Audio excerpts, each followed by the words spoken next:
নমস্কার প্রিয় বন্ধুরা, তো তোমরা সকলে কেমন আছো একটু জানিও। আর আজকের এই ভিডিওটা তোমাদের ভালো লাগে থাকলে একটা সাবস্ক্রাইব করে দিও।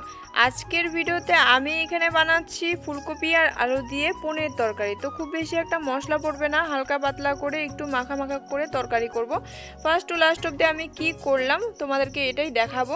তো ফার্স্টে আমি পনিরটাকে গোটা ধুয়ে কেটে নিলাম, নেওয়ার পরে এটাকে আবার ভালো করে ধুয়ে নুন আর হলুদ দিয়ে ভালো করে মিশিয়ে নেব। তারপর ওদিকে আমি উনুনটাকে ধরিয়ে কড়াই গরম হতে দিয়ে তেল দিয়ে দিলাম। তেলটাকে গরম করে ওখানে আমি একটু নুন দিয়ে দিয়েছি।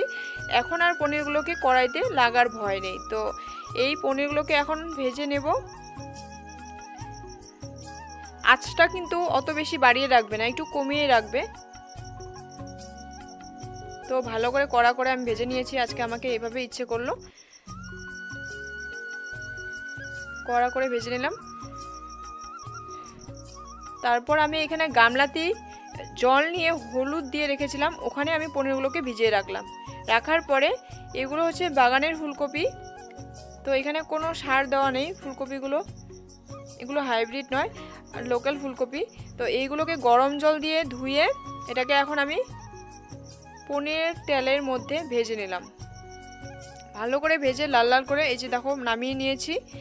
এখন হচ্ছে এইদিকে হচ্ছে গুঁড়া আলু সিদ্ধ হতে দিয়েছিলাম, ছোট ছোট আলুগুলো। তো সিদ্ধ হওয়ার পরে এই যে দেখো এখন আমি কড়াইতে তেল দিয়েছি। আর এখানে হাতে আছে আমার আদা আর লঙ্কা।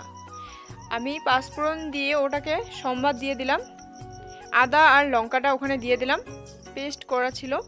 তারপর আলুটাকে দিয়ে ভালো করে এটা মাখিয়ে নিতে হবে। এখানে একটু দিলাম লঙ্কার গুঁড়ো আর একটুখানি জিরের গুঁড়ো। আর কোনো মশলাই এখানে আমি ব্যবহার করব না আজকের এই ভিডিওতে।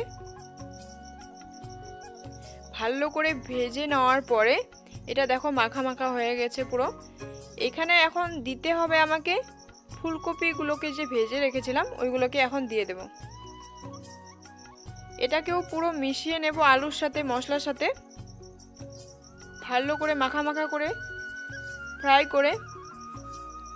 তারপর এখানে খুব কম পরিমাণে একটু জল দিয়ে দেব।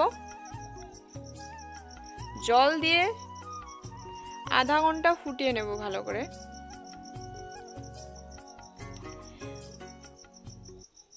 তারপর আমি যে ভিজিয়ে রেখেছিলাম পনিরগুলো এখানে এখন দিয়ে দেব। পনিরগুলোকে এখন দিয়ে দিলাম। আর কিছুক্ষণের মধ্যে আমার এই পনির তরকারি রেডি। তো বন্ধুরা চলো আজকের এই ভিডিওটি এখানেই শেষ করলাম। টাটা সবাইকে, লাভ ইউ অল, ভালো থেকো সবাই, নিজের খেয়াল রেখো।